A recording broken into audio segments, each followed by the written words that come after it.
Our American born and our dying American. Welcome to our group.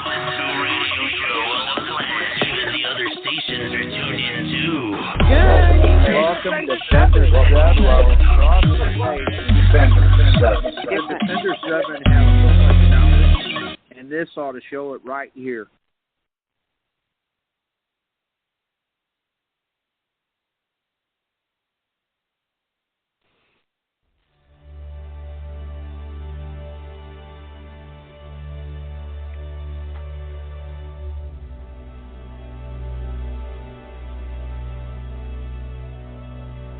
Do you or someone you know suffer from depression?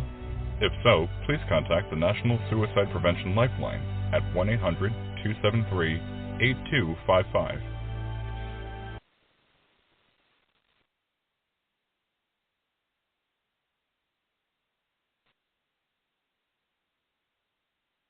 Welcome, everybody, and welcome to our Tuesday night medical broadcast with your host, our Colonel, Kimberly Purvis. Hope you all enjoy our shows. And before we get on with our show, let me read our disclaimer. The views and opinions expressed on Defender 7 radio show and Facebook page are those of the callers and or authors and do not necessarily reflect the official policy or position of the Defenders 7. Now, with that being said, again, welcome everybody. If you're new just tuning in to us, we also have a web page, a website, in all lowercase letters, www.defenders, Roman numeral V as in Victor, with 2 small i's.com. Now, on our webpage, we have a store and a donate button. All proceeds, 100%, go back to our communities throughout all 50 states in a time of need or any shit hits the fan situations. So please, by all means, purchase something from our store, that donate button. Help us to help you and your communities in a time of need. We can be reached on our national Facebook page by typing in the search box, all capital letters, Defenders 7. That's Defenders, Roman numeral V as in Victor, with 2 large I's. Now just know that before you click on that join button, all of our members and future members to participate throughout everything we do here in the Defender 7. If you get in and feel that you can't participate, you may leave with no hard feelings. We can also be reached on MeWe by scrolling down to organizations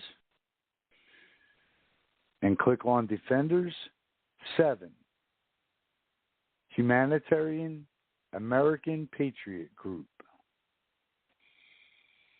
We also have a YouTube channel, which our famous Colonel Kimberly Purvis is in charge of. So be sure to subscribe.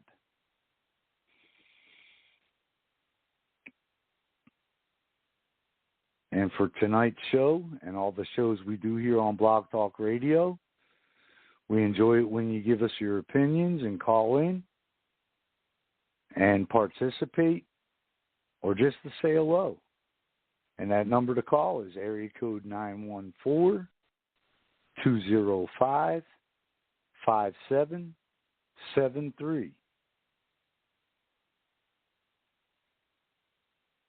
Again, number to call, participate, listen, or just say hello. Area code 914-205-5773. And I will now bring in your host, our Colonel, Kimberly Purvis. And we also have our captain of Wisconsin, Miss Lorna Munson, a.k.a. Slacker. And we also have Maria Delamain on the line. Hey, Welcome, guys. ladies. Sorry I've missed the last few shows, but there was no way I was missing this one.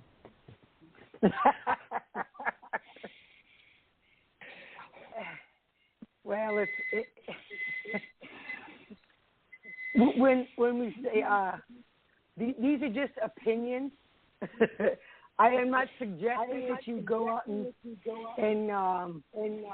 use whatever we're going to talk about, but there's a positive and of course a negative side of what we're going to discuss tonight. A lot of people have, and I'll be the first to admit this, I have always been against smoking marijuana, always.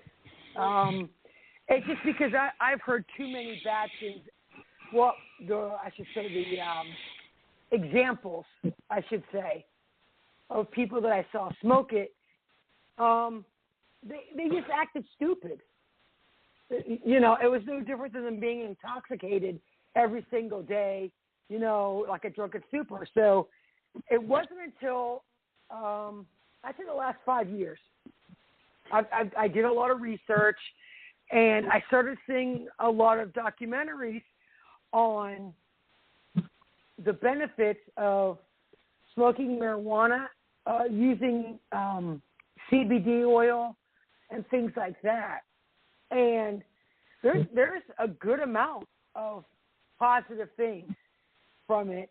Well, the only bad thing that I know of, it's not the gateway drug to all the other drugs. Just to the refrigerator. That's the gateway of smoking. It's to the refrigerator. I'm sorry, but you know, here's the difference. I did smoke it for a while, and I ended up going off all of my antidepressants, my anxiety medicine, my blood. I mean, I went off all of my medicine for about 2.5 years. The only drawback is when I went back to nursing, you can't smoke because, you know, and the other thing is I didn't have to personally do it like all day, every day, if you know what I mean. Like some people drink the minute they get home from work, or if you're a full-blown alcoholic, they do it the minute they wake up. Personally, I only did it like 3 or 4 times a day. And I'm like, I don't feel anything. So I must be broken. Kimmy, you know that things are different now with medical marijuana. I mean, because my sister's on it, and she has a prescription, and they actually have pharmacists at these the marijuana shops. I forget what they're called, and they help figure out what level of THC you need, what, you know, and, you know, for what condition. And some of them, like the CBD oils, actually work on like joint pain or muscular pain. And it's not just about, you know, getting high and feeling good and not depressed. It helps, you know, with anxiety, or it helps if, you know, even if you're ADHD, it can, you know, like calm you down. Or if you're depressed, it can put you up. It depends on, you know, what it is, what flower you get. It's really kind of interesting. But here's something. It's not really, because I thought it was to get high. No. Well, the same thing. Alcohol is a proven fact that a glass of red wine or whatever a day can help women, with their menstrual, or help anybody with their heart. I mean, not that alcohol is medicinal per se, but I'm just saying that, and marijuana, like alcohol, could be a gateway drug into other things. The problem with marijuana, okay, is young people. Is when you get high before going into school, you ain't going to remember shit that you learned. Not a damn thing. Well, that's what I'm saying. That's why I've always been against it. But I'm gonna start with this. What are the benefits of smoking? So today it's being reevaluated on a cultural and legal level after being an illegal substance for decades. So recent research reports that a majority of Americans support legalizing marijuana for medical or recreational use. And there's quite a few states that I'm surprised that it's legal. But there's still some researchers and lawmakers want to see more scientific evidence. And I'm sorry, but I don't know how much more evidence that they need, really. So just as synthetic drugs can help some conditions and not others, marijuana isn't a one-size-fits-all treatment. So it's thought that marijuana's benefits come from some of its compounds, the cannabinoids, such as CBD oil. And so CBD is one of the most widely studied cannabinoids in marijuana. It's also found in hemp. Now, in Tennessee, you can use CBD oil but not smoke marijuana. So, because the CBD oil that they have has no THC in it.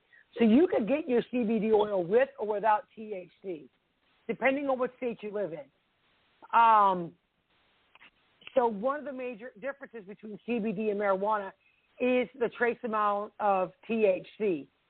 And that is best known for its the hallucinogenic effects. Let's see, cannabis plants may contain up to 40% CBD. Now, it's said that CBD oil has an anti-inflammatory effect on your central nervous system, and which goes down to multiple benefits of the body. So they're saying that there's still concerns over the side effects of THC, but, there's different strains. There's you might have to help me out with this one. The sativa and sativa, what's the other one? One helps you sleep and one kind of like an upper. The what, Bobby? The two different different types. The sativa. Yeah. The two different types of what? Marijuana?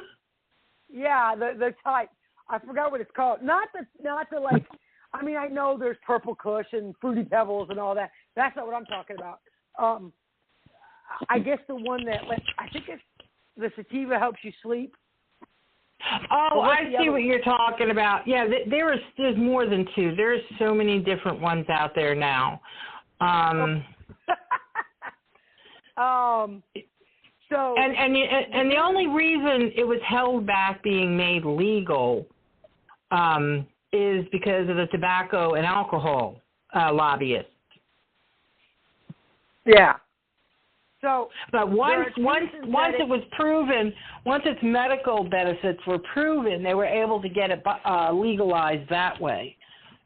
Yeah. But you're right. I'm trying to think what you're talking about, but I know sure it's in these articles. But there's two different synthetic versions of it, and the treatment of severe epilepsy. Okay, the synthetic. Right. Yeah. So, the one thing that I saw, I had to watch a lot of videos on it, and apparently it's not just epilepsy. Also for Parkinson's, I had to watch a video, and then I watched. I sat there and watched. The man had Parkinson's so bad he could not walk or stop shaking.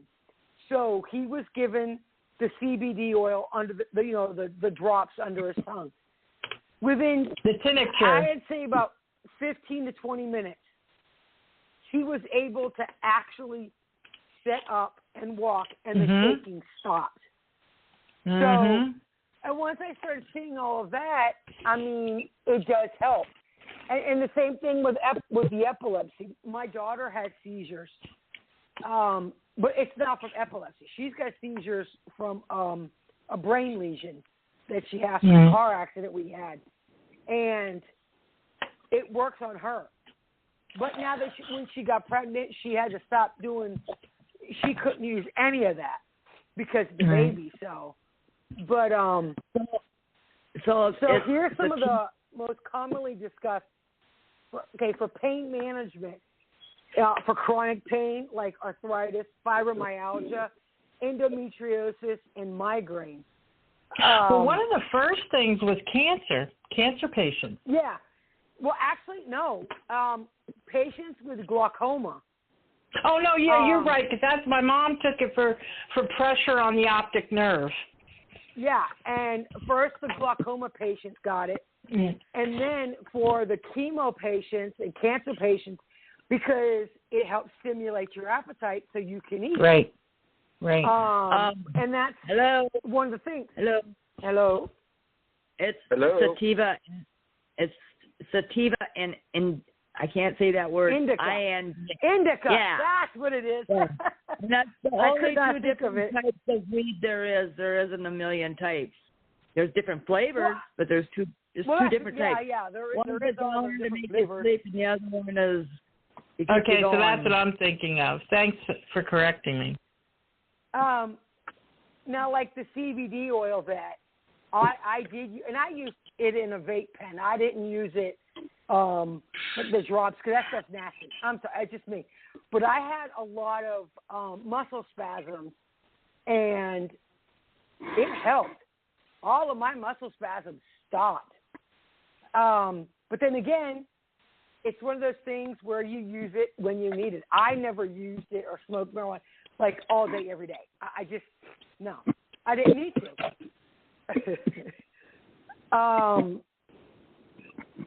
And another thing about weed is it doesn't make you not remember anything. I know so many people that smoke weed and they are smarter than shit. And they're everyday, all-day smokers. Doesn't have nothing to do with your memory. Hey, no, I know. I'd like to add to that. Sure.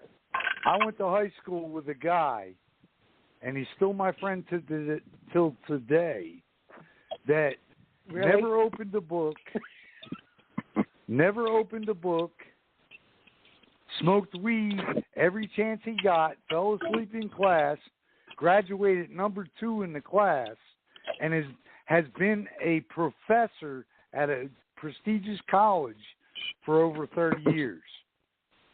Well, my sister and brother were in that category as well, but they have done a lot of testing, and they're saying that the one thing that they have found, bad thing about marijuana, is that it affects a child's attention, how they pay attention in the classroom. No, it don't. Because let me tell you another thing on top of that. I had a personal pediatrician, and I'm not going to name names.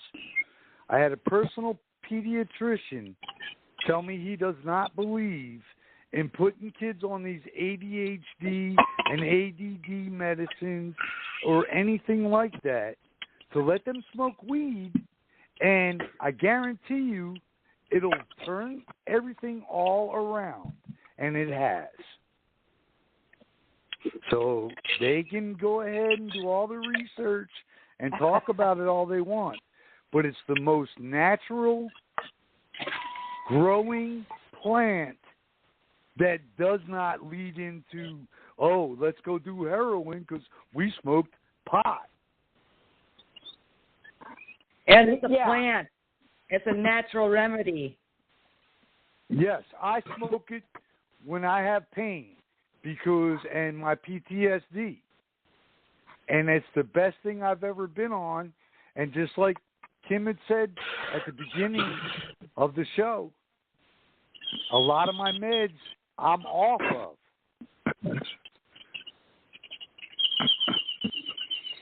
And that's why I had to quit. I had to quit because of being a nurse. You can't smoke. But see, that's just it. I didn't smoke before work.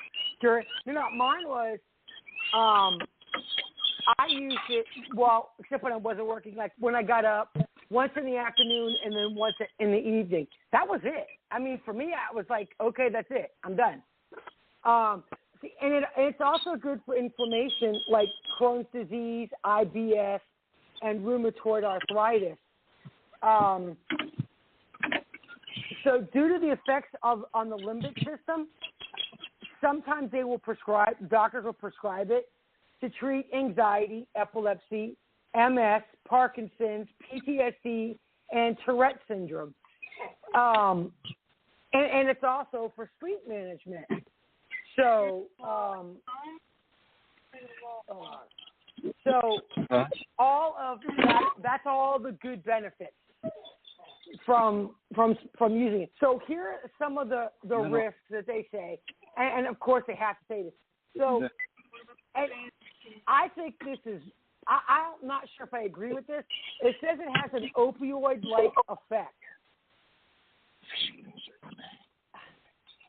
I don't know, Bobby. How do you feel? I mean, do you get that like you've been taking pain medicine, like where it makes you kind of like drowsy and out of it? For me, with the meds, yeah, I did. But when I stopped doing the meds that my cardiologist out in town told me to get off of, and I started smoking weed, and I don't smoke every day. But when I feel down or something, I'll hit it. And guess what? It's like a miracle drug in itself. Well, I mean, true. But I can't smoke it. I can't. It knocks me out. I don't even make it to the munchies. Right. And so are you using the sativa? I don't know. It doesn't matter. Somebody had said, "Oh, here, try some of this. It'll keep you awake." It's not the sativa. It's sativa. And I was out cold in 15 minutes. That was sativa. That's the only thing that I know. Now, it doesn't matter what kind it is. Oh, okay. Here. I'll be out cold. We have Dr. Phil with us. Ask a real doctor. Hey guys, how's everybody? Hey. Just listening. Medical marijuana is yet to be approved in Texas. Oh, really? Yeah, it's yet to be approved in a lot of states. Yeah. But they're I believe they're fixing to. Yeah. So these right here, these 4 reasons right here, it's been the whole reason my whole life of why I've been no, I'm not going to try it. And the peer pressure that we had back in the 80s, one time, my friend said, "Hey, you want to try?" Nah, I don't want that, and never again was asked by anybody in school. And so, I mean, we didn't have real peer pressure. Our biggest peer pressure was being an asshole. So it can cause mild hallucinations, poor motor skills, altered perceptions of reality. So for that reason, certain activities may be unsafe after using it, such as operating heavy machinery, not driving, and things like that. Now, here's the thing. How many people that actually smoke marijuana take other drugs? See, that might be the issue because, like I said, for me, I felt nothing. And I'm like, am I doing this wrong? The only thing I noticed when I had migraines and the muscle spasms and all that, they would stop. but I would have no. I mean, I didn't have that stupor that a lot of the kids had, and I'm like, I don't know if it's what they're smoking, if it's laced with something else. I don't know. So it also has. They say it has a depressant-like effect, like when you use alcohol. So it says you may feel calm and relaxed, but you may also have issues with coordination and concentration. Concentration, I could see that. But I thought, the benefit was to help with, issues like that. So, and another one is it stimulates your mood. I've never seen anybody hyperactive on smoking marijuana, ever. Never, ever, ever. It made anybody hyper. I've never seen anybody hallucinate off of weed either. That's what I'm saying. That's pretty far-fetched. That's got to be mixed with something else because it's not a hallucinogenic. That's what I'm saying. It's got to be laced with PCP or whatever else. I'm not all hip with the drug lingo, so I just know that I've seen people. Yes, it was laced with PCP, and that's the only thing I know of. But also, it's not advisable to drink alcohol and smoke.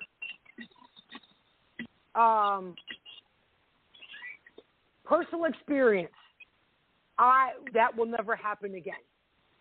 I did it one time, and my skin literally was on fire. That's what it felt like. And I think I was like 100 shades of red. And they had to throw ice cold water on my face to actually shock my body. And I'm like, that's it, I'm done. And that was it. I would never smoke again. So that could be another thing about the reactions that some people have. But I guess it's very small percentage of people who can't drink and smoke at the same time. So there's quite a few people that I know that I would much rather have them smoke weed than drink. They're assholes when they drink. Well, that's what I'm saying. People are different. If you watch, my ex-husband was an alcoholic. He was a totally different person. See, he smoked. I didn't smoke, and he would smoke every now and then, whatever. And I would notice the difference in him, and it was like, maybe he should just go ahead and smoke because it makes you a different person. And the thing about yes, there is dangers. I mean, the dangers of smoking marijuana is like smoking cigarettes. Well, to a point. And for me, all the additives and shit that's in cigarettes. And for me, for the danger of smoking weed would be driving. I'd be falling asleep and in the ditch.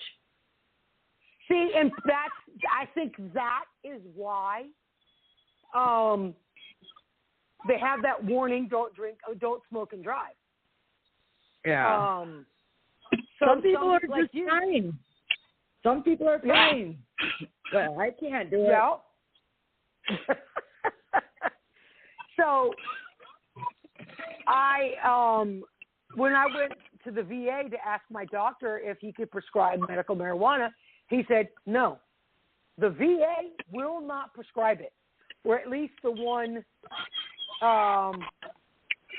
in West Virginia, in Martinsburg, will not prescribe it. He said, "Are you a cancer patient?" No. And he said they only prescribe it for cancer patients. They won't in the VA in Minnesota either. My friend Dick had cancer, and they wouldn't give him his Vicodin if he tested positive for weed. I know I know it's like I said, the pros and cons of it. Let me see. I can tell you that doctors are becoming more lenient when it comes to people testing positive for weed and their opioids. So that's starting to change. That mentality is starting to change. But if they're testing positive for multiple street drugs, then yeah, they're not going to give them their opioids. So true. A lot of doctors are more acceptance of marijuana or THC is what you test positive for.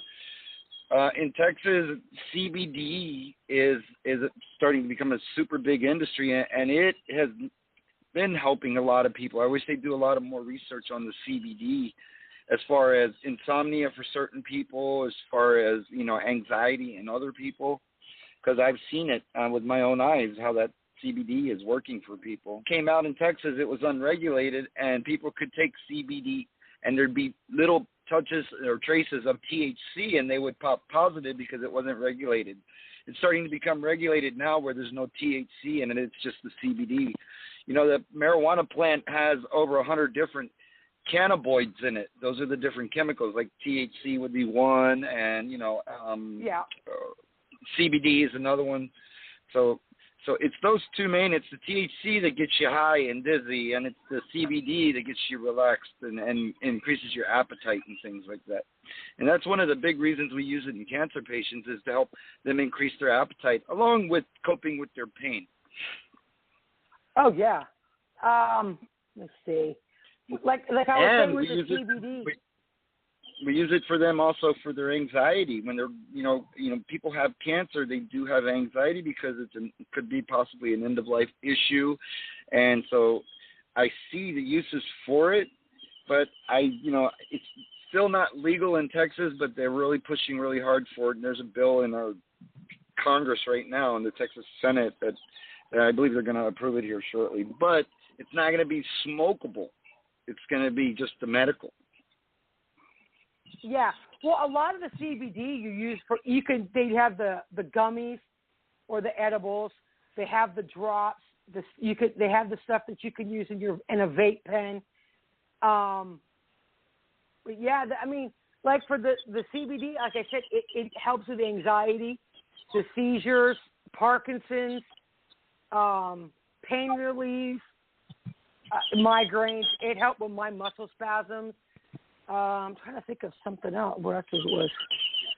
I'm going to add on to something that Bobby might have said earlier. ADHD medication is the last resort, and the only purpose for the ADHD medication is for the child to become successful in school, and it should only be given if the child's on it during school. At weekends and holidays and summers, you don't just use that medication to babysit your kid because your kid is like inside of a box dying to get out when he's on that medication. He still has all that energy in there and his mind is still racing, but it slows him down enough to where he can concentrate and be successful in his educational and activities. A lot of adults want on it too because of anxieties of life and things like that and for their careers. But when you start seeing adults wanting Adderall, you're thinking drug abuse because it's a recreational drug now. So we have to be careful with that. I think melatonin is the first place to start with kids who have ADHD. If marijuana was legal and it was indicated for ADHD, I would be glad to prescribe it to them. But at this point, it's not, and there's no research that shows that it does any good. I mean, parents might say, "Oh, it works wonders for my kid," but melatonin would be the first place to start. After that, you can start moving up, but it's only for those children to be successful in their educational activities. That's why when we diagnose a child with ADHD, you have to have not only the parents' input, you have to have the teachers' input as well, all the Framingham and all of that stuff. So, yeah. Pretty interesting topic. Yeah, pretty interesting topic. My youngest daughter has ADD, and she's dyslexic. She's dyslexic with words and numbers, and she was on Strattera. She did pretty good with it. She never complained when she was only on it, like you said, during school, on the weekends and stuff like that. she was not on it. The Strattera was the second one. She was never on Adderall. But the whole thing about a lot of these, any medication, is you don't want, like antidepressants and stuff, you don't want that brain fog. No, that's not the right medication, or it's too high. Like mine, I take Effexor. Finally, 10 drugs later, and they finally found the right one for me. And my body's at as I say, it's at an even keel.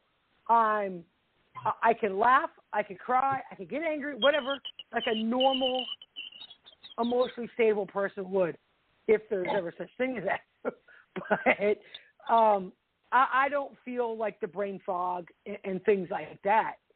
I was on, it's my Fioricet. Every time I take a drug test at the VA, I fail that drug test because of the Fiorinol that's in the Fioricet. And I'm like, dude, you prescribed it. And they keep forgetting. And isn't it Balbutal that's in the Fioricet? Butalbital? Yeah. Yeah. Yeah, okay. Yeah. Yeah, in some states in some states it's controlled. In some states it's not. Texas, it's not considered controlled yet. So they don't normally test for that. Oh no! It's just whenever the VA does their normal blood work on your annual blood work they do.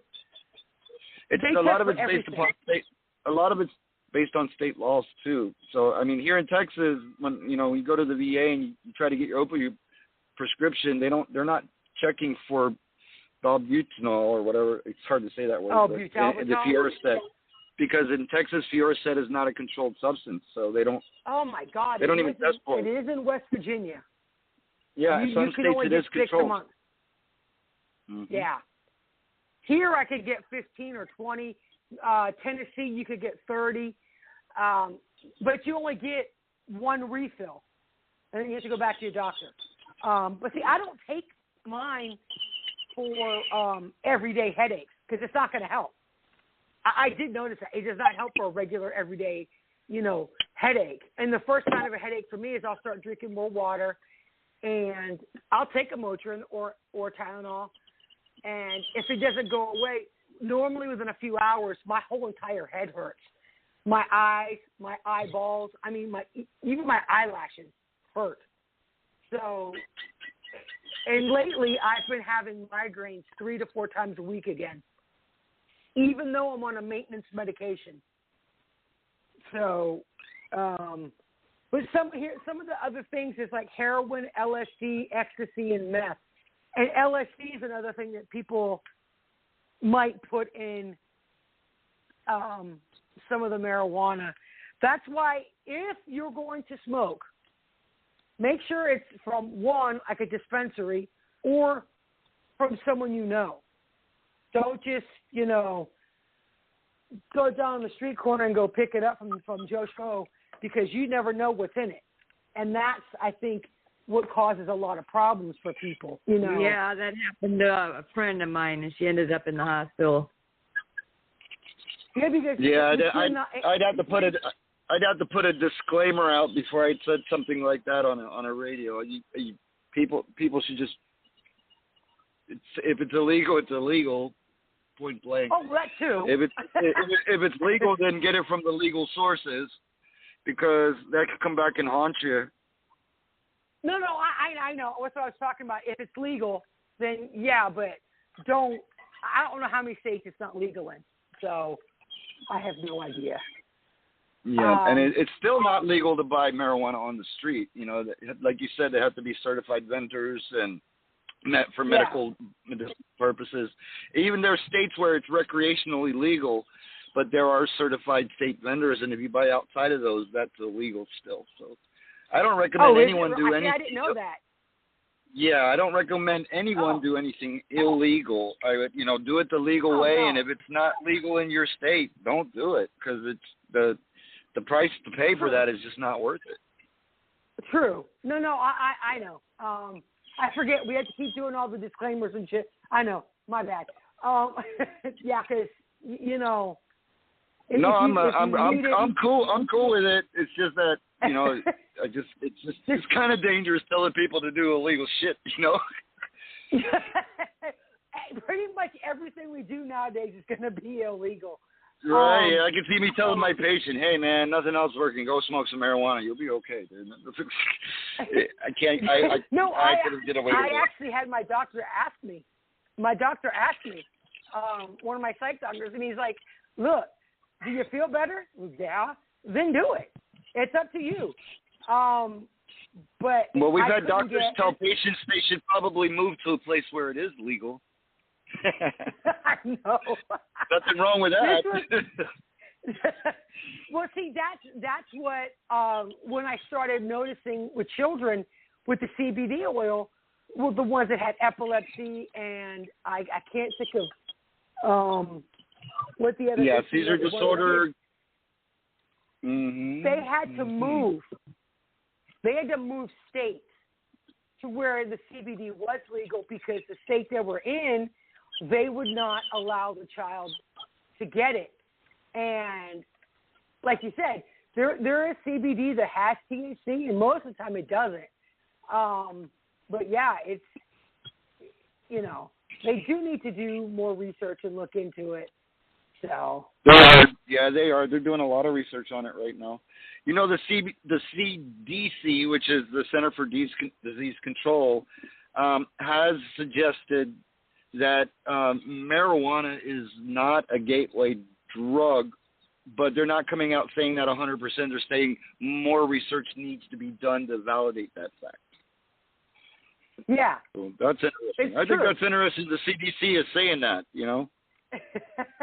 Well, like Lauren was saying, she smokes and she passes out. See, that's just it.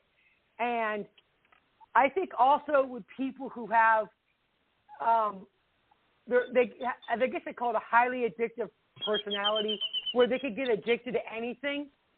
Like my ex, he's an alcoholic.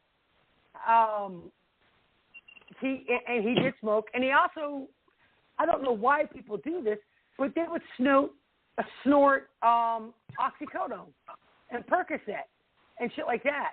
And see that, if you could get addicted to, like, even prescription drugs like Percocet and all those, that's where their concern is, most likely.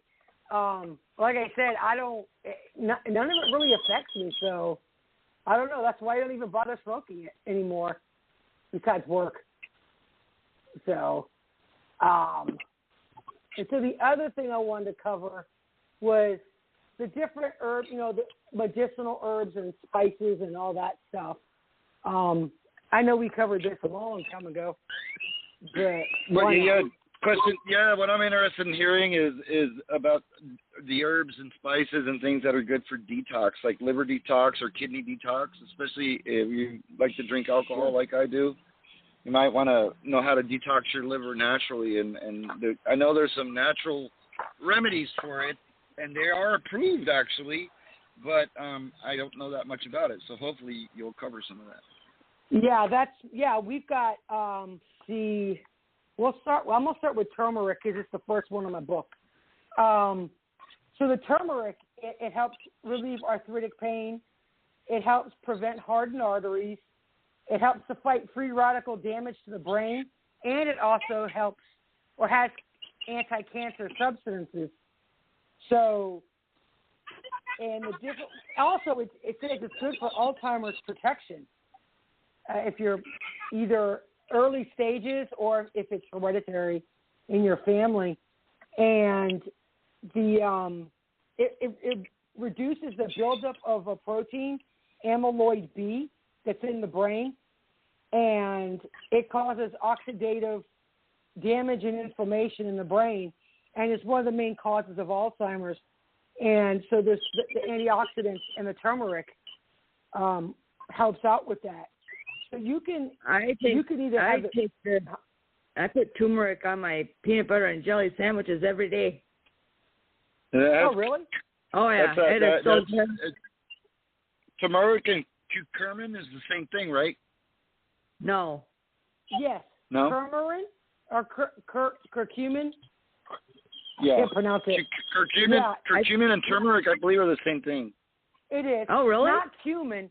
Not cumin. Curcumin. It's another herb. Oh. But, yeah. It also, you can get the herbal teas that have turmeric in it. I do the orange spice and turmeric, and it helps with your like inflammatory bowel disease. It helps with diabetics, helps with heart disease, and it helps prevent a buildup of plaque in the arteries. So you can use the leaves or the roots, and you can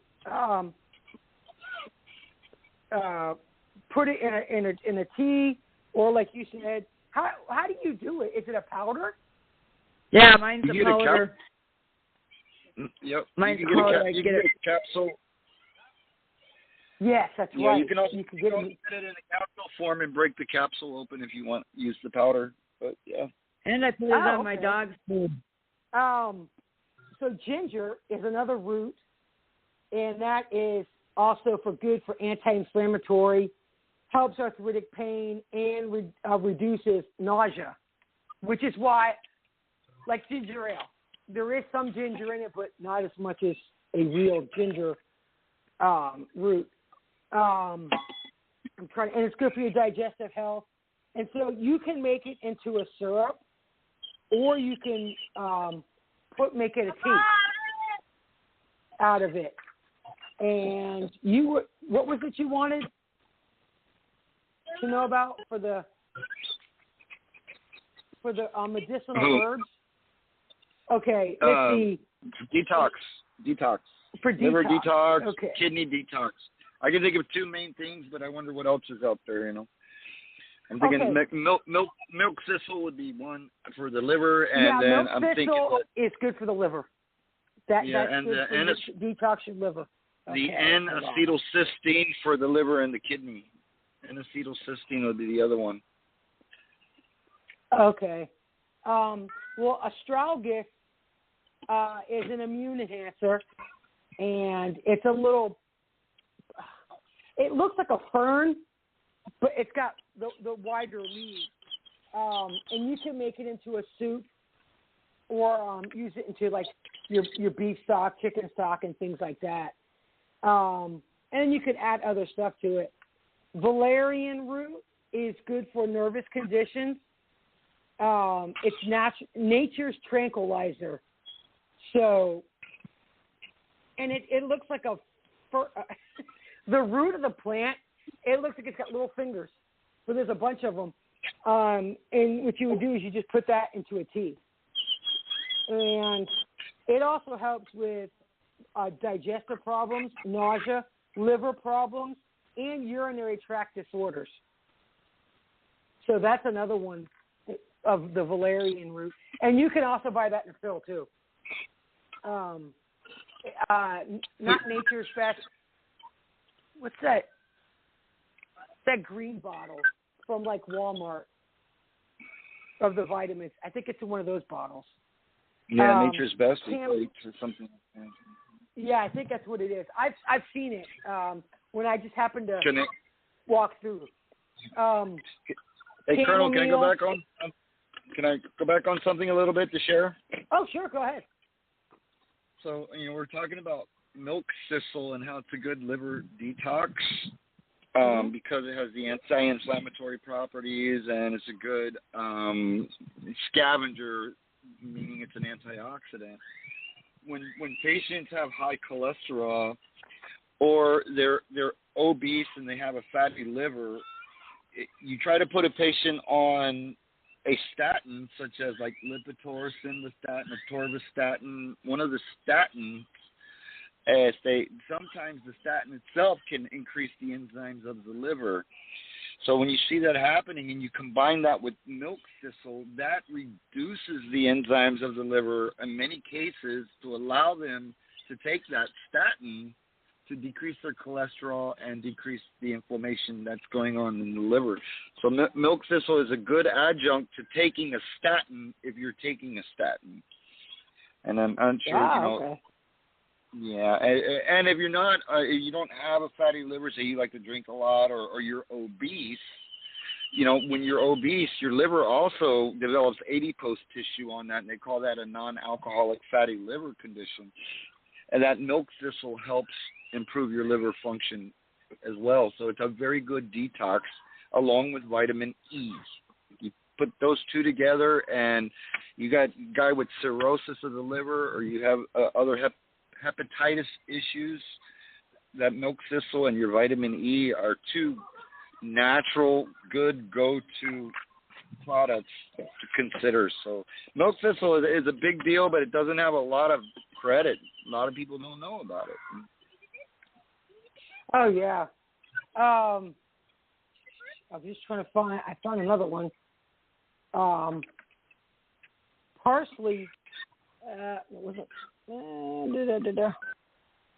Parsley also helps inflammation in the kidneys and your bladder. I don't personally like it. I think it's nasty. But I'm trying to find the ones for a detox. Amaranth, or how you pronounce that? It's a little plant, but it also has little seeds.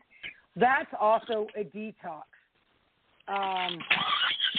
And it's a strong, squalene is a strong antioxidant that helps reduce the impact of toxic substances such as pollution, industrial chemicals on your body system. And it also helps prevent chronic fatigue. So you can add it to salads or actually bake with it. Now, they actually make a flour out of it, and it's gluten-free, so I can have it. So, let me see. You didn't like? I'm trying to look for more.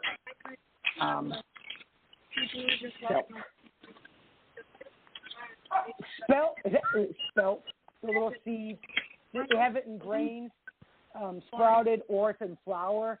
And that's also good for your immunity and metabolic syndrome. So it's higher in niacin than most of your conventional wheat. So niacin's kind of hard to tolerate. Huh? Niacin's kind of hard to tolerate for a lot of folks. They end up doing a lot of flushing. Their face flush. It feels red. Feels like their face is on fire. And the way you correct that, if they should be on niacin, is you just give them a baby aspirin, and it takes that symptom away. And see, I can't have. But this says niacin has gluten, and what species that? See, and that's why I got to watch out for things, because it's not just wheat, barley, and rye. Gluten is like a filler. It's a preservative. It's in makeup, spices, lunch meats. I mean, that's just everywhere, and that's why I've got to watch out what I eat. And I did not know niacin had gluten. Wow. I'm trying to find any more of the detox. Cholesterol, digestion. Millet helps prevent gallstones. Okay, let me go on. I got the website that has 24 different spices and herbs. Let's see what they got. So allspice is an anti-inflammatory and a carminative spice, and it helps reducing cancer. It stimulates your digestion, facilitates bone growth, and it boosts your immune system.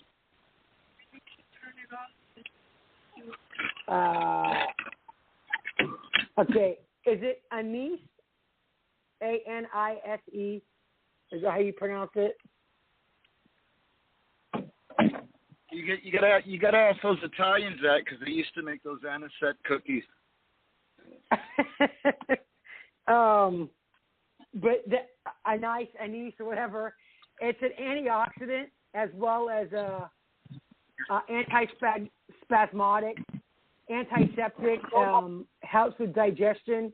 It's an expectorant and a stimulant. Wow. And it helps increase the circulation and oxygenation of body parts while boosting your immune system. Let's see. Arrowroot helps reduce blood pressure, increase circulation, and it helps with your digestive system. I guess they're going alphabetical order here. Bay leaf, it's a popular spice, and it helps prevent cancer. It boosts your immunity, reduces neural tube defects, protects oral health, skin care, and hair care, and it helps improve the nervous system. Let's see. Black pepper. It reduces inflammation and excess gas. It optimizes your gastrointestinal action, regulates your enzymatic reactions, and it helps control your heart rate and blood pressure. Cayenne pepper, if you could tolerate it. My body doesn't like it too much, but I do use it. It helps clear your sinuses, increase urination. It eliminates toxins from the body, and it helps manage diabetes, prevent cancer, lowers blood pressure, but also it helps speed up your weight loss, and it optimizes your metabolism. So that's good. And so is cinnamon, but I think I'm covering that later anyway. It helps fight toxins and potential infections because it's got powerful antioxidants. What is a caper? Does anybody know? I've heard of it. I've just never seen one.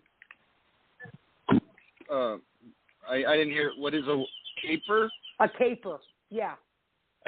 Haven't heard of it. Oh, well, it helps prevent cancer. I've heard of it, but I can't remember what it is. I'll have to look it up. It boosts your immunity. It strengthens your blood vessels, reduces clotting, lowers cholesterol levels, increases circulation, and it also provides vitamin A, K, niacin, and riboflavin, and iron and copper. Caraway seeds, those are nasty. I hate them. But they improve digestion and reduce constipation. They will lower your cholesterol levels, reduce gas. They neutralize free radicals and prevent various types of cancer. They also help with atherosclerosis, and they provide thiamine, pyridoxine, if I'm pronouncing it right, riboflavin, and niacin. Huh? Yeah, iridoxine. That's one of the chemicals that you need for your thyroid hormone. Ah, okay. Well, Dan, and I hate these things. They're nasty. Not only that, they also provide iron, copper, calcium, potassium, manganese, selenium, zinc, and magnesium. And that was that. What was that called? Caraway seeds. Isn't that the little sliver-looking seeds that they put on? I thought it comes from celery, but I don't know. I'll have to find it. Cardamom helps aid digestion, reduce spasms, reduces blood pressure, increases your metabolism, and improves circulation, and it increases the frequency and the volume of urination. And it has riboflavin, niacin, vitamin C, iron, manganese, and potassium. And cardamom looks just like cinnamon sticks. And so I'm pretty sure, I don't know if you could get those in pills or not. I'm not sure. You know, it's ironic you said that because cinnamon reduces diabetes. That's funny. You know, you think cinnamon is sweet, right? But no, it's the cinnamon stick or the root in like a tea or something. Been known to reduce your blood sugar levels. Yeah, no, I did not know this. I mean, I just thought it helped speed up your metabolism, but no, it helps reduce inflammation, eliminate pain, it manages your diabetes, eliminates infection, reduces excess gas, and improves your heart health. It also helps increase cognitive function. It builds strong bones. It helps prevent cancer. And it helps improve your eyes and skin. So I love That's a good cinnamon. one. I put cinnamon in. I know hot chocolate's not the greatest in the world to drink, but hey, I put it in that. I'll put it in tea. I put it on oatmeal, cream of rice, and oats, and I'll put it on that. But my mom actually takes a cinnamon pill. I know they do make a cinnamon pill. And that woman is a walking pharmacy of friggin' supplements. Cloves they have antimicrobial properties, and it helps fight oral diseases. They're good for boosting your immune system, prevent cancer, and preserve bone health. Now, cumin, was it Lorna or me? Maria? Okay. Cumin, it's cumin seeds. They're antioxidant. They're anti-inflammatory. They're carminative by nature, which I have no idea what that means. Never heard of it until now. They improve digestion, increase your sperm count. So there you go, Bobby, if you want more kids. He's not even paying attention. Good Lord. We don't need a little Bobby running around anyway. Helps build strong bones, improve your eyesight, prevent macular degeneration. They also I'm paying help attention. manage your heart rate. Huh? I'm paying attention. Did you hear what I said? Yeah, I heard what you said. Uh-huh. Sure you did. I You didn't fucked see hard. anything. You need some coconut, okay? It helps with your brain function, so you need to. You need need pay some attention. coconut. Yeah, funny. It also acts as a cofactor in many enzymatic reactions. It helps increase your red blood cell count and prevent various types of cancer. Fennel seeds. Fennel. I don't know if you've ever seen a fennel plant. Let me tell you something. That is I was growing different herbs, and fennel. It stinks to high heaven, but it has plenty of benefits. I agree. My son will eat it. It stinks. I don't know if it's fennel. One of them smells like black licorice, and I think it's fennel. I can't.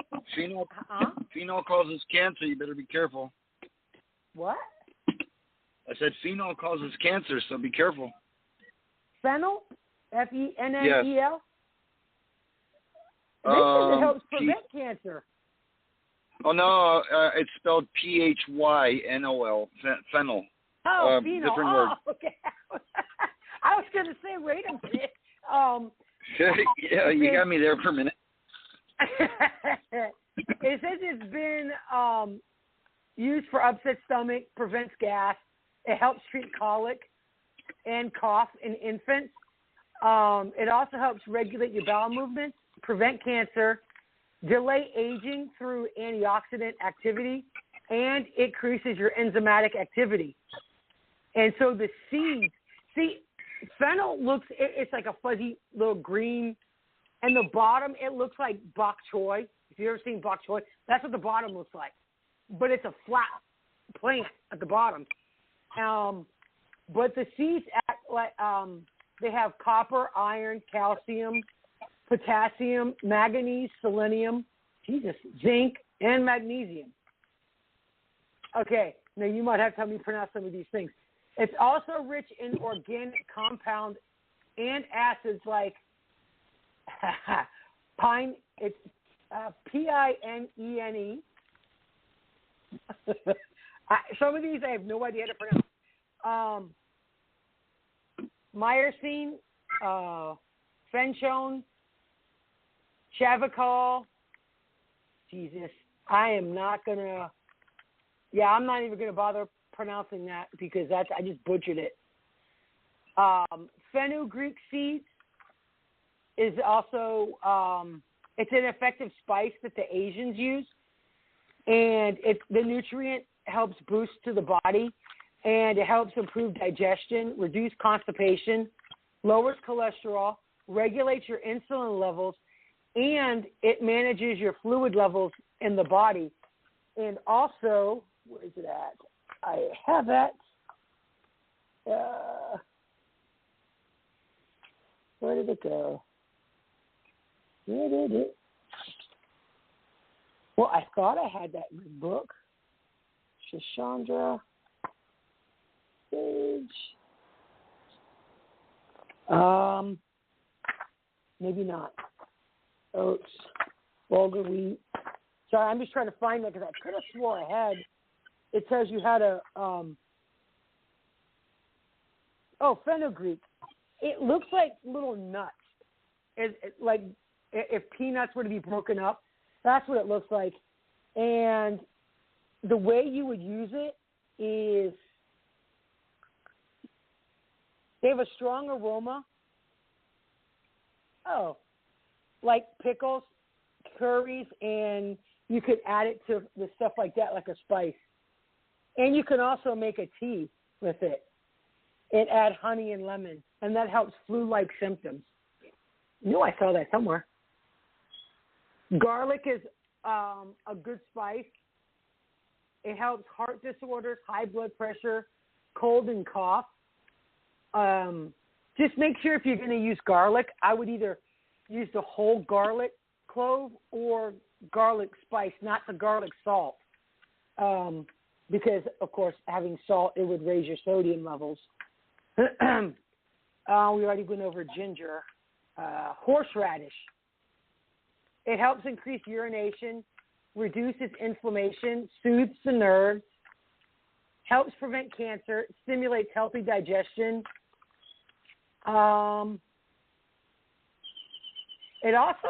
It's also been used to treat worms. Okay, I wonder if this says mace, MACE. Now, I hope it's not the mace that they spray you with, but it helps build strong bones, reduce depression, increases your sexual libido, stimulates digestion, helps with insomnia, and it helps increase circulation. I was looking to see if there's any the spices. I'm trying to see if there's one for detox, if it has it in here. No, that just talks about Indian spices. Let me look it up because I don't have, it doesn't say. So, and you want it for detox the kidneys and liver?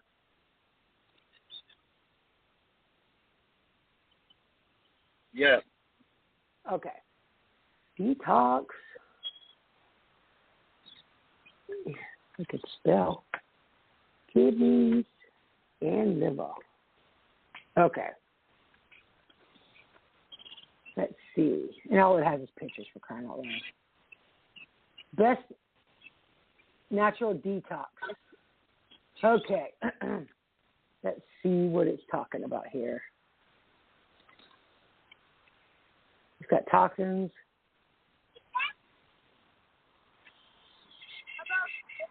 Come on. Okay, so the best cleanse and detox supplement for your liver and your kidneys, the fennel seed. So aside from whatever else I said, it has antioxidants and fiber. helps support your metabolic rate, normalizes appetite, and prevents gas. Aloe vera leaf is extremely hydrating and rich in phytonutrients. Aloe vera has been historically used for centuries for its natural cleansing and antioxidant properties, and it's a healthy detox.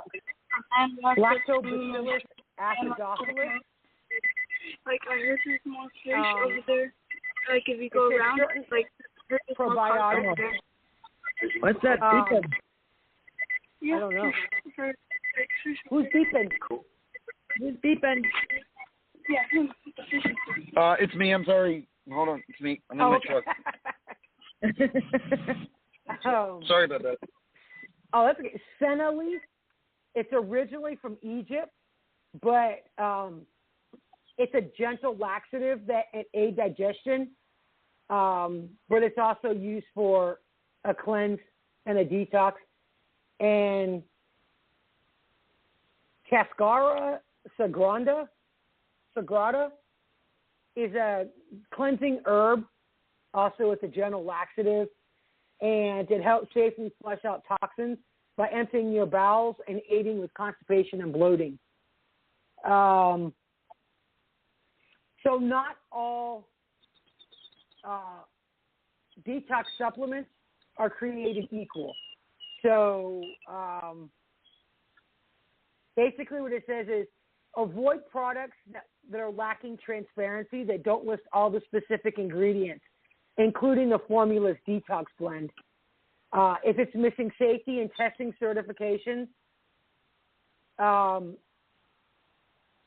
false or misleading claims that claim that their product treats or cures any specific disease or ailment, promises miraculous, unrealistic results like rapid weight loss. Japanese star anise is confused with Chinese star anise. The Japanese star anise contains, stigmatoxin, and it's a toxic ingredient that should never be consumed and has been warned against the USDA.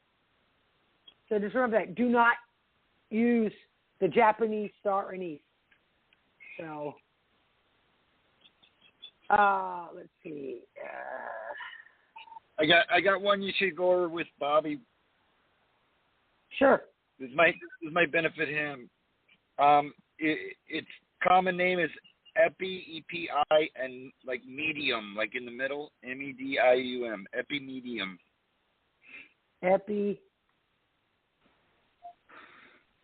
The extract, the tablet, or the supplement, does it matter? It doesn't matter, but there's different names for it. Yeah, the epimedium grandiflorum. Oh. Yeah, for Dr. Phil. I got you, buddy. Yeah. Bobby, I knew exactly what you were talking about. Do you know what it is, Bobby? Yes, I do. You do? Yeah. I could probably use a little bit of that myself, brother. I could probably use a little bit of that myself. Hey, it helps boost mental acuity. So it actually boosts estrogen in females too. Yeah, see, Lorna? Lorna? He's pointing fingers now, boy. Lorna, do you know what epimedium is? No, but she's going to look it up because she wants some. It's called horny goatweed. Gotta love when they come up with these names. Jeez. Lorna's going to Google it so she can buy some. She better. You can buy it at the local vitamin store. Yeah, under the horny goatweed, like you said. Yeah. So, if I get into that, what am I supposed to do? I'm here by myself. Hey, imagine the fantasies you'll have then, huh? Oh, so there's actually 16 different herbs to detox your liver and stuff. It's ginger, garlic. Come on. Oh, dang it. Garlic, turmeric, burdock cumin, and dandelion too. Cinnamon, Indian gooseberry. Yeah, sure. Boomalaki. It's BHUMYAMALAKI.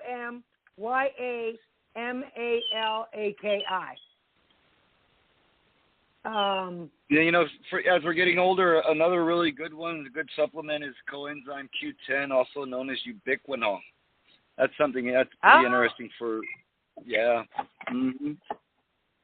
Okay, so the Boomalaki there, it's also the Philanthus amorous and the Philanthus neuri, and it's been found to have protective effects on the liver, and it helps fight oxidative stress caused by alcohol and exposure to rancid polyunsaturated fatty acids. So that's a good one. Hey, do you guys know how to tell the difference between the good fats and the bad fats? The monounsaturated fat's a good one, right? And the poly? Well, the way I explain it to my patients, fat can either be in a liquid form or a solid form, right? Like fat on the side of your meat, solid, or butter, or it can be in like an oil or, like a candle. When you heat it up, it melts, So the fats that are liquid at room temperature are good for you. The fats that are solid at room temperature are bad for you. If you heat it up and it melts, it's still considered bad for you. Ah, okay. So that's the easiest way. The polyunsaturated versus the saturated. Saturated are the wet fats. The unsaturated are the solid fats. So your solid fats are the ones that are not good for you, and the ones that are saturated or they're wet at room temperature are the good ones. Bobby's solid. He's a fathead. This next one is a good one for your liver. Kutki. It's Kutki, and they actually found this plant in the Himalayas, and it has liver protective properties. So it protects the liver when taken before or after you've been exposed to toxins like alcohol, cigarette smoke, certain medications, and it helps cleanse the liver and prevent cirrhosis. Why do they have to give these names? Oh my God! It's AROGYAWARDHANI. That one mixed with the Kutki, 50% of which is it helps fight viral hepatitis. So it also might help. They say might help with jaundice. Here's another one that those aren't very common in use in medicine, but here's one that we do use once in a while, especially when you get I've got a patient that's 105 years old and he's on this medication. It's called ashwagandha. ASHWAG. Yeah, ASHWAGANDHA. That's a pretty good one, and you can find it. Some of these ones you're talking about, you can't find them. They're just not available in the U.S. No, I know. You said look for. I found 16 of them, and when you get to the bottom, most of these are found in India and over there in the Asian countries. They put a lot of those in their. They put a lot of those in their curry. They put a lot of those rare spices and things in their curry. Oh God, I know. But yeah, speaking of the curry, I had an Indian professor in college. And we got along real good. He was a chemistry professor, and I liked him. And he, We became associates. And he would come to work every day, and he would have really bad underarm body odor. And I would tell him, Professor, you need to start wearing deodorant to school. Come to find out, he said, I wear deodorant. It was the curry coming through his pores, making him smell like body odor. And so that's something I learned fascinating about the Indian traditions. You ever smell an Indian and smell body odor? It's not that it's not that they're not wearing deodorant. It's that it's the curry sweating through. Wow. Burdock root is another one. I've heard of it. If you go on like Amazon, and I'm not sure if you could get them at the GNC places, but a lot of these you can order offline. I got burdock all over the place here. We got to put it on the bottom.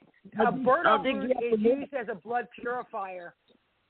WebMD also has a lot of good information on vitamins and supplements as well. WebMD is a pretty decent source. And the other one, kyolic garlic is good for your blood pressure. What else? Kyolic garlic.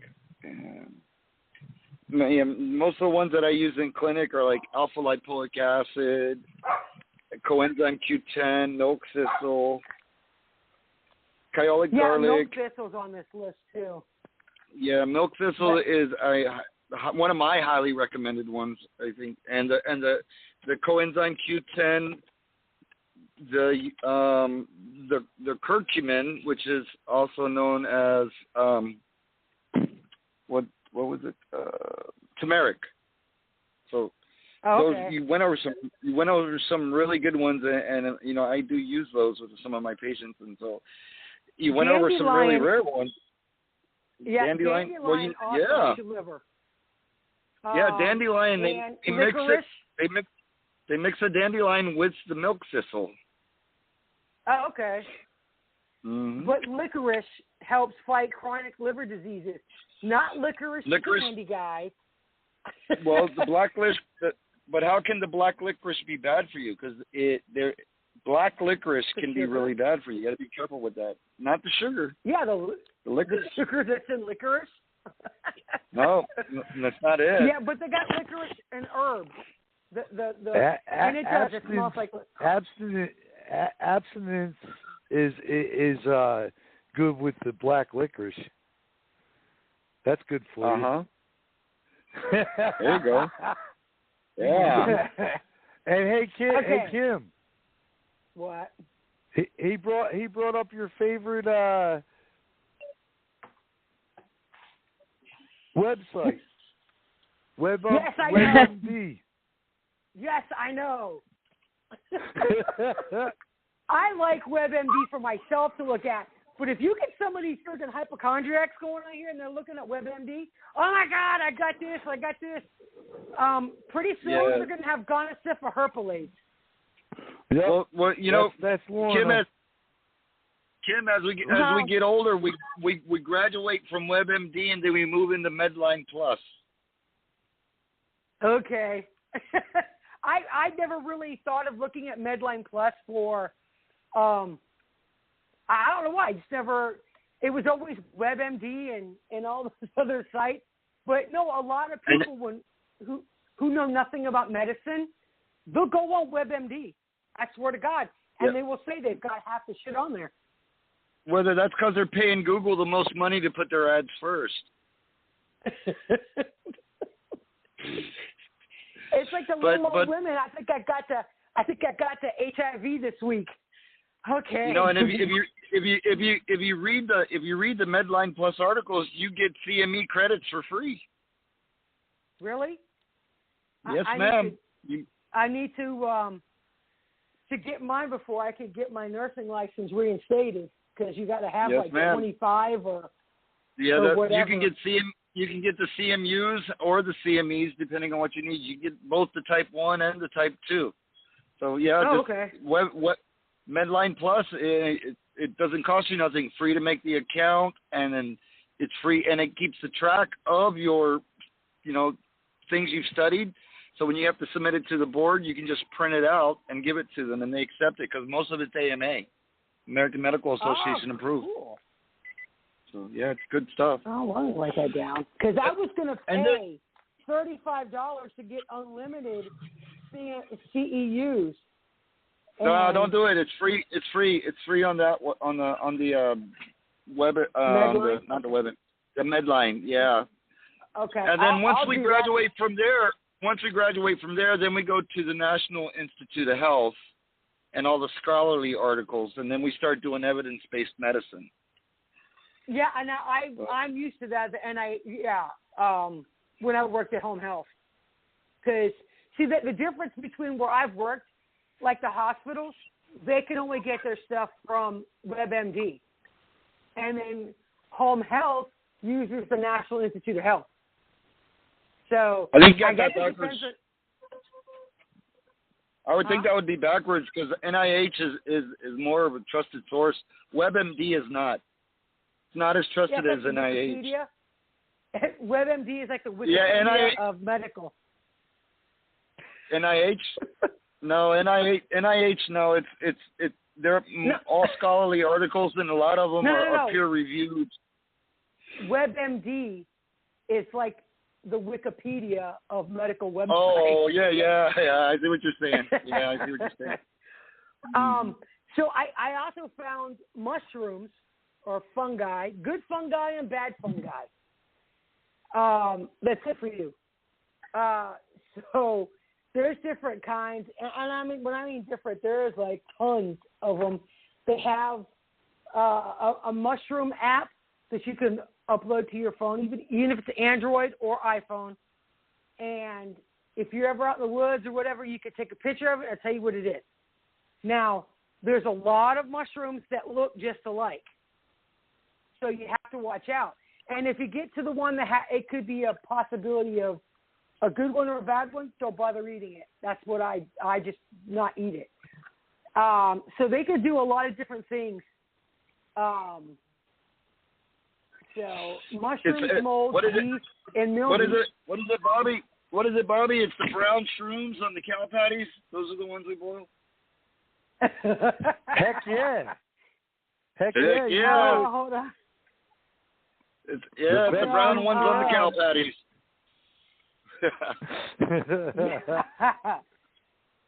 So some can be eaten safely, but others are poisonous.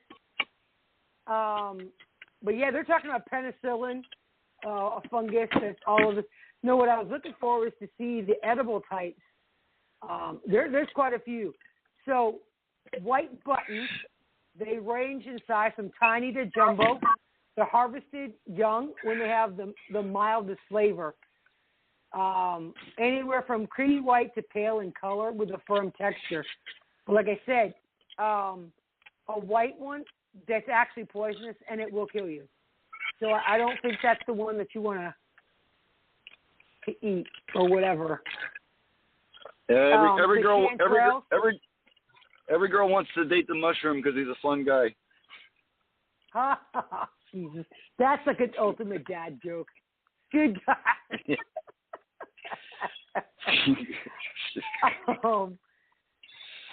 I'm trying to find out. Yeah, it says that a lot of your mushrooms have potent medicinal properties. But it doesn't have, that's a wasted article.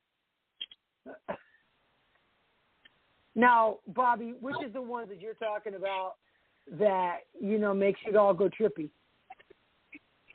They're the ones that grow out in the cow patties. You know why? You're full of shit. That's why. It's the brown mushroom on the cow patty. Exactly. But you have to go cow tipping first. Yeah, okay. Okay, Tomater. Mater. Tomater. I'm trying. Thank God. That's all I've got.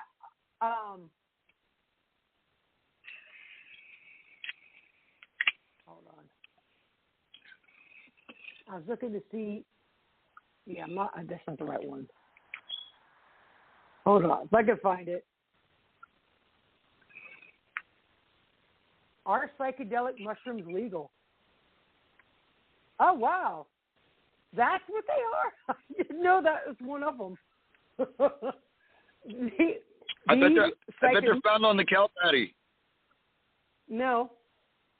It's just, holy shit. These look like little fingers with a little brown, the cap, the top, the cap. But it's a Scheduled I substance, and they're illegal in most places. Wow, it's man, I love this radio show. We go from smoking weed to doing shrooms. I know. No, where else are you going to get this? Huh? I said, where else are you going to get this? Exactly. I know. You get a few laps in between. Holy crap. So apparently there's over 200 species of psychedelic mushrooms.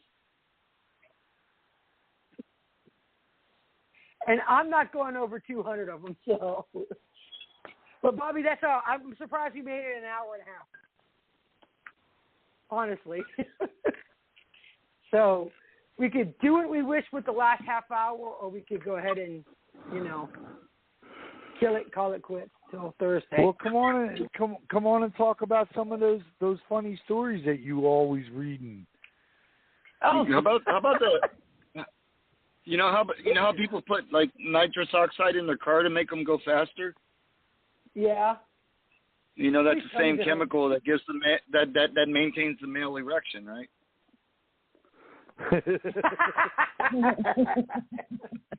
Not kidding. Without that nitrous oxide, that erection doesn't happen. Seriously. Actually, nitrous oxide actually closes the valve as the blood comes into the penis to give it the erection. Nitrous oxide closes the valve, and as the nitrous oxide wears off, the valve opens up. And as you age, the valve gets weaker. Did I? I thought I said erection.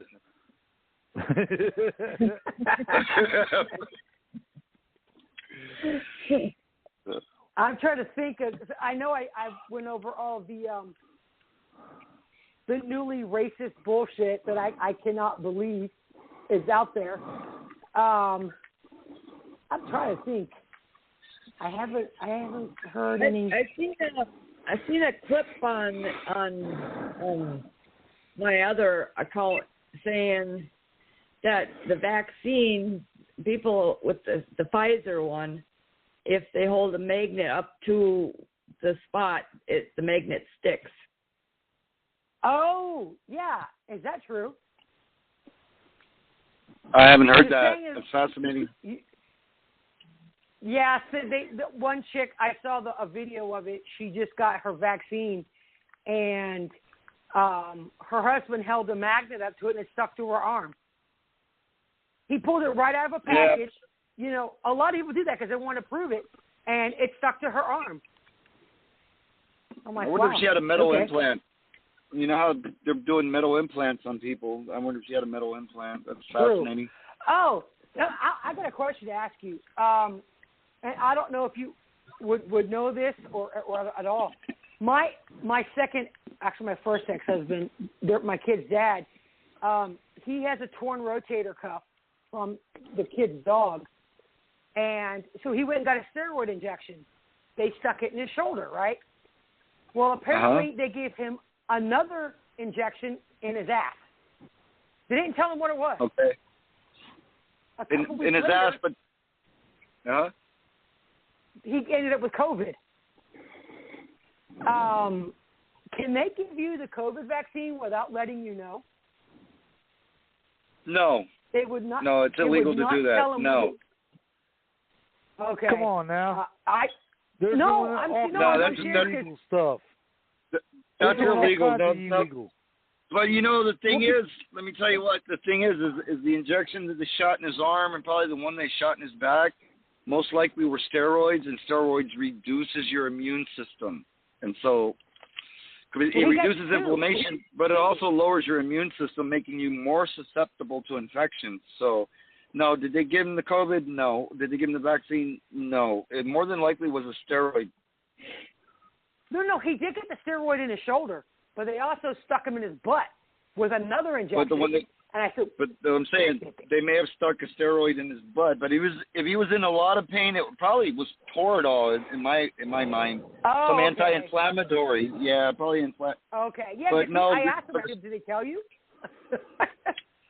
Well, no, but anyway, I mean, they didn't even tell him, and I'm like, well, he's that stupid anyway.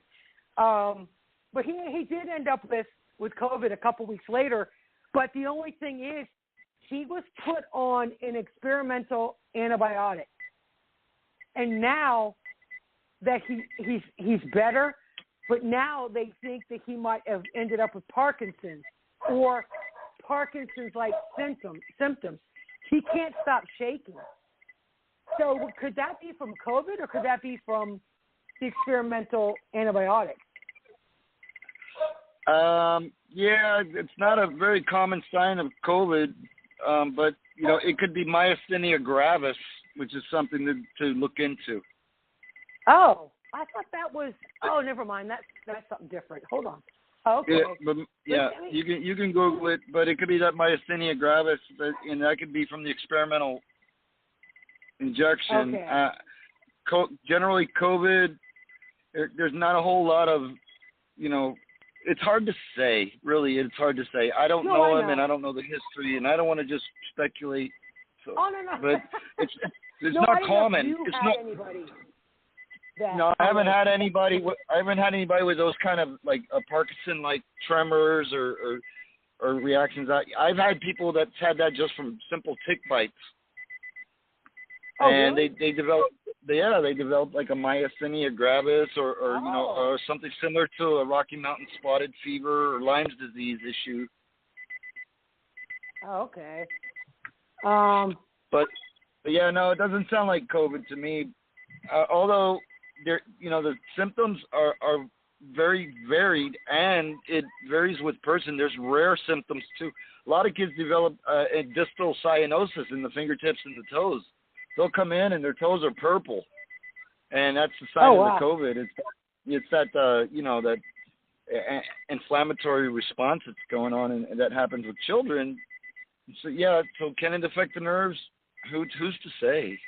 Nobody knows. No, I know, and that's why I told him. I said, well, he's not going to get Parkinson's from an illness. I mean, it's not heard of, but like me, the only thing I have. The two chronic things is I'm always tired. Parkinson's is genetic though too. So is it does he have that Parkinson's in the family? Yes. His brother. Okay, so that may have brother. triggered something may have triggered the genes to turn on and express that, but yeah, no. But I would take care of himself. I would rule out myasthenia. I would rule out the myasthenia. If he had muscle weakness and tremors, that sounds more like myasthenia than it does Parkinson's. But with the family history, it's quite possible. Okay. Yeah, I said that whatever he's got, it might just be from an experimental antibiotic. Because like I said, myself, I'm always friggin' tired still. After I got rid of COVID and I had blood clots and all that, I'm just tired a lot. So, of course I got bad insomnia and I don't sleep worth crap anyway. You're just old. That's my... Well, with a lot of the things that I've heard you talk about in the past, to me, you're being tired sounds more like chronic fatigue syndrome than it does anything else, not secondary to the COVID. Oh, really? Oh, okay. I've always wondered. They were questioning that.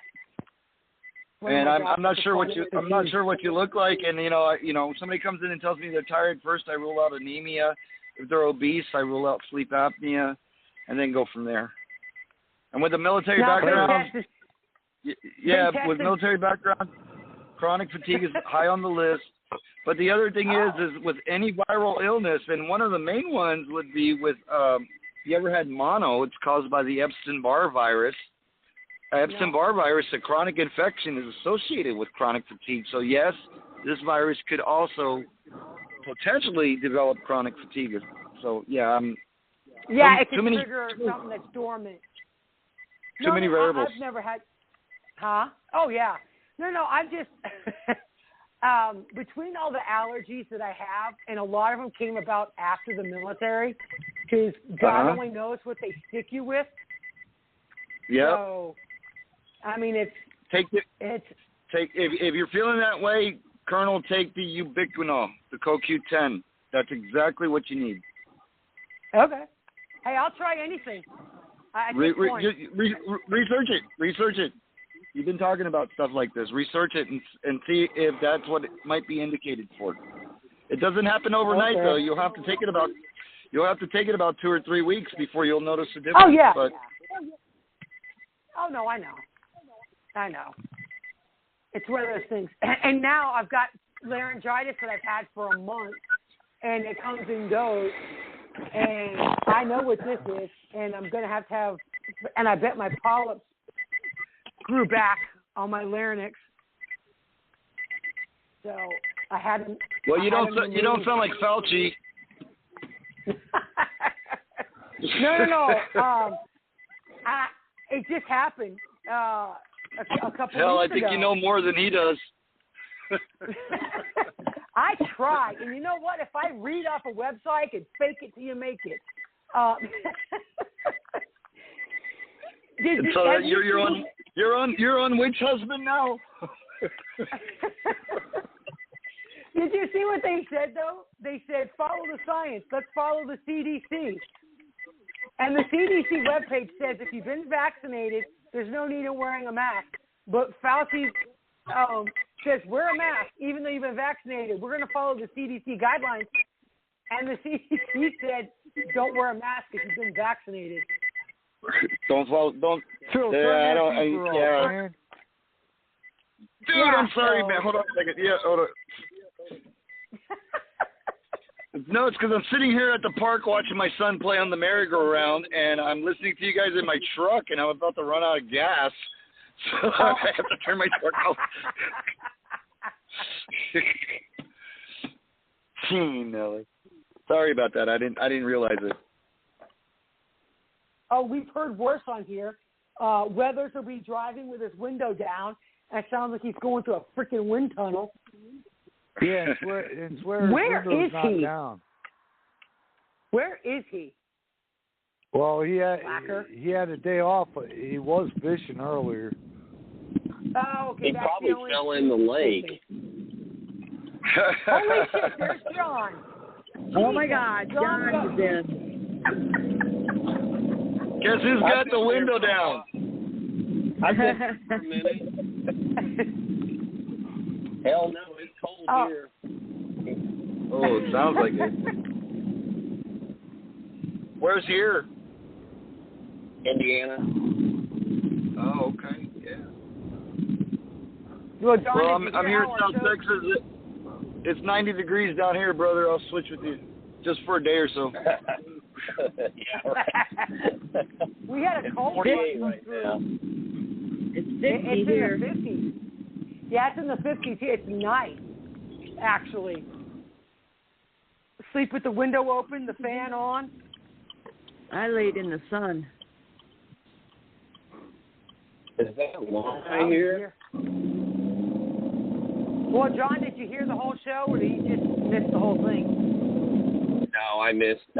Tuesday is my scout night, so I don't usually get until about 9. You missed a good one. We started with marijuana and ended up with magic mushrooms.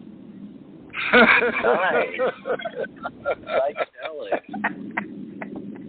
Well, no. She went through all 100 varieties of them. Wow. When are you going to talk about edibles? We did.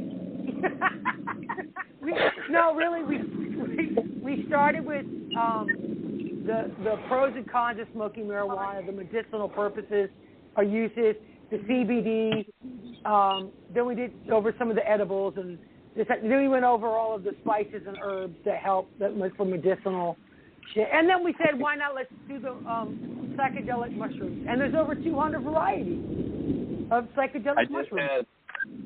I just had a friend tell me that they got some edibles and they thought they were.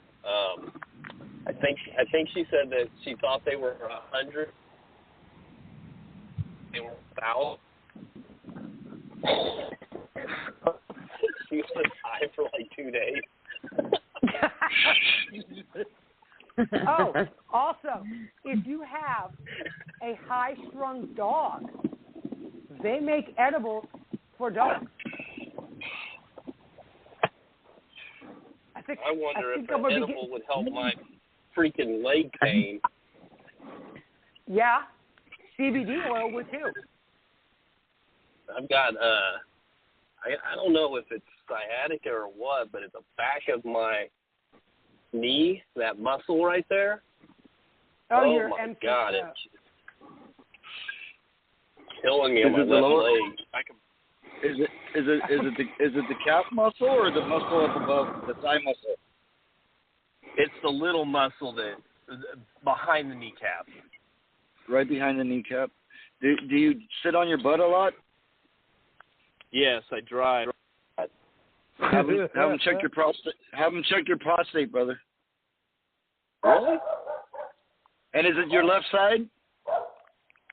It is. And you do a lot of clutching?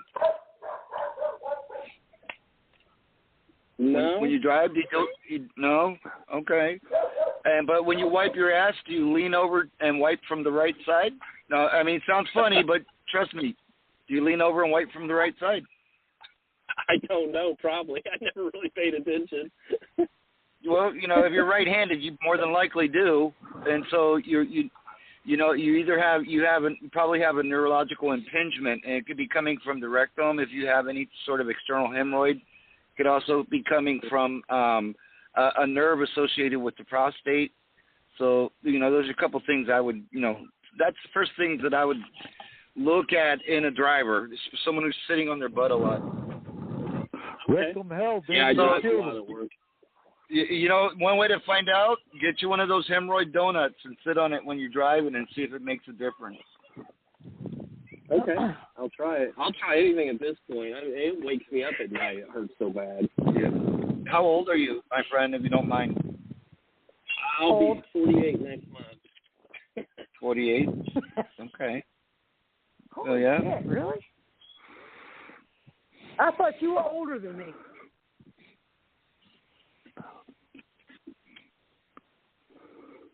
Yes, Bobby, you're the oldest, right? I remember when I was driving over the road before I got into this field, I did a lot of clutching, and I would just wear my damn knee out, man. And so, but then old age kicked in, the prostate started swelling up on me, and I still get left-sided leg pain, and the doctor says it's because I wipe my ass from the right. I'll definitely remember that. Mm-hmm. Another thing that causes a lot of sciatic pain in guys is guys who sit on their wallet all day. But most guys have it in the right. If they have it in the right side of their pocket, But if you're wearing your wallet on your left side, that could be affecting you too. So just be careful. Yeah, my dad has that problem. He was a truck driver, and he always had his wallet in his pocket, and he's paying for it now, boy. Yeah. Oh wow. Yeah, I have my wallet on the right-hand side, but yeah, it's just my left leg. It gets like, it hurts like hell. And, like, if I kick my shoe off, it almost brings tears to my eyes. Well, that's not good. I mean, do you have any swelling behind the kneecap? And they call that, and the anterior patella, it's the posterior patella fossa. That's what they call that little spot back there. Like sometimes people will develop a Baker's cyst. They'll get a Baker's cyst back there that can cause problems too. Those can be drained. Yeah, I don't think I have those are a pain in the ass. But it is right where the seat hits when I drive.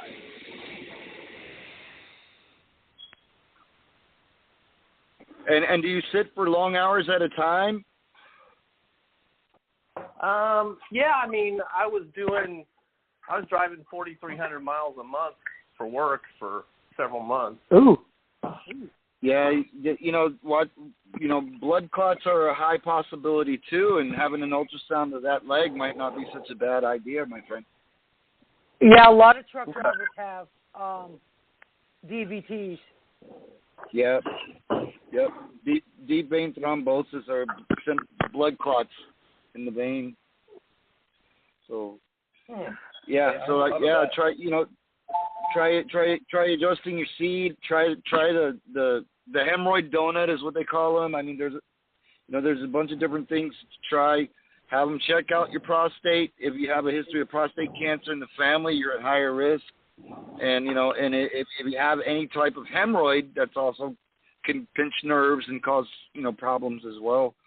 The only other thing that could probably cause that would be a herniated disc in your lumbar 3 region of your back.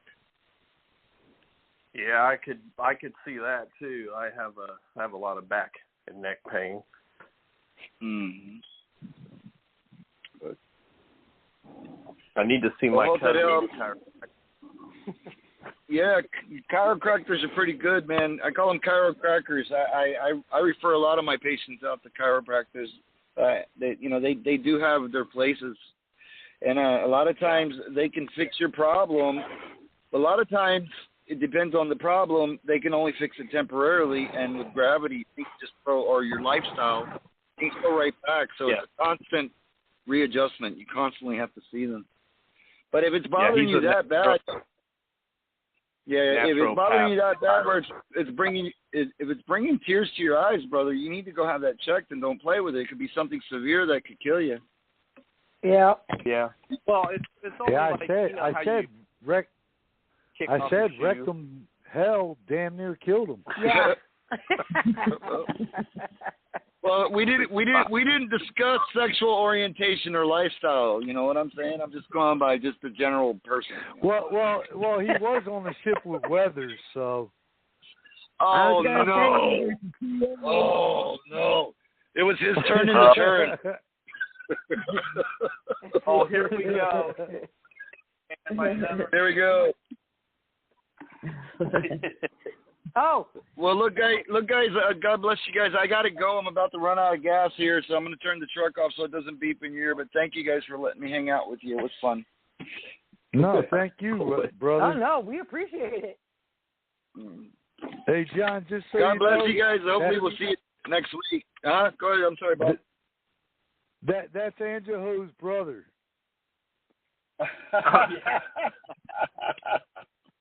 No, he's my brother. That's what I said. No, you didn't. You said I was his brother. There's a difference. You're all crazy anyway, so what's the difference? Yeah.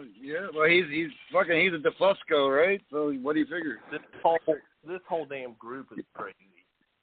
Yeah. Anywhere, anyone that comes from the boot of Italy has got a problem.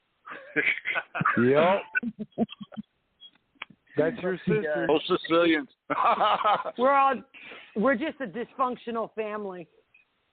Yeah. Yeah, Stephanie is lactose intolerant, so I guess she is dysfunctional. You said it right the first time. Intelligence.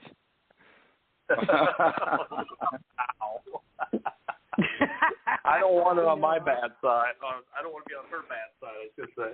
Oh no, no, Stephanie, no, not at all. I'd rather lie and make her happy than tell her the truth.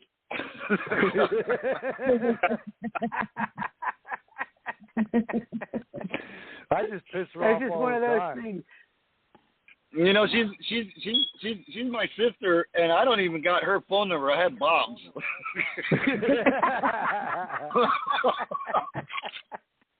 I think you're good as long as your name's not Chris Weathers.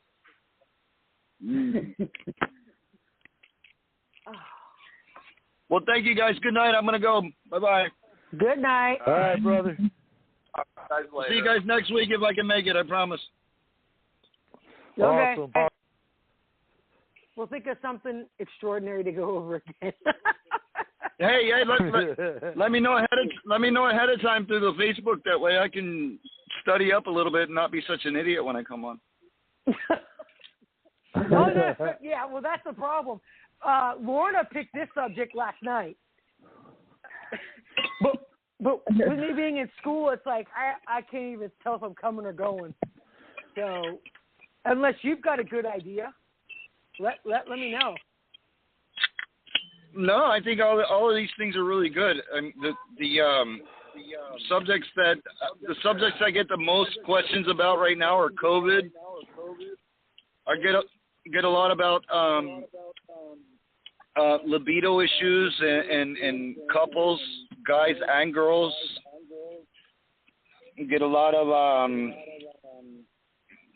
issues on diabetes, high blood pressure, the common things. Okay. So, talking about the natural things and trying to do functional medicine with the practice that I'm in, the natural things that you guys are going over on the show are actually aiding to my, helping my knowledge out, because I hear things that I wouldn't normally think of here, and so that's why I like it.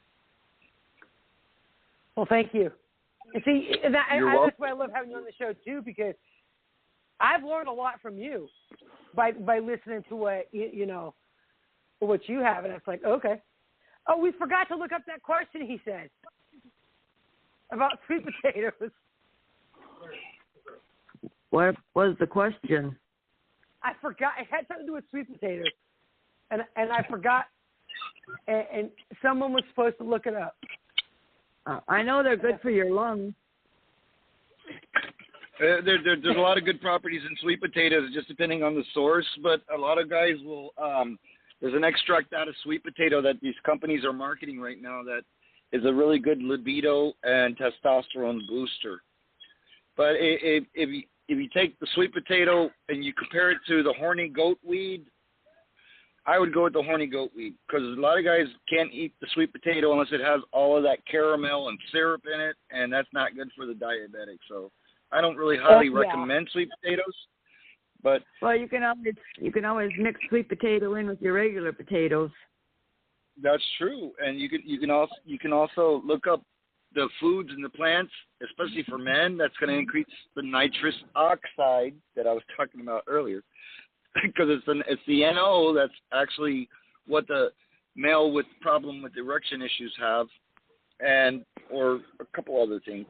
And for the libido in the male or the female, the horny goat weed might be a way to go, and it's totally natural. So something to think about. If that doesn't work, then it's more physiological.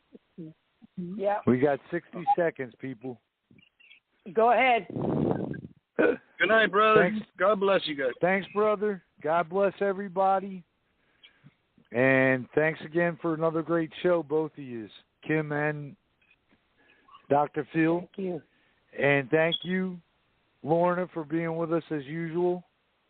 And to John. Yeah. And I appreciate everything you all do. Thank you for being a Boy Scout leader. That's nice.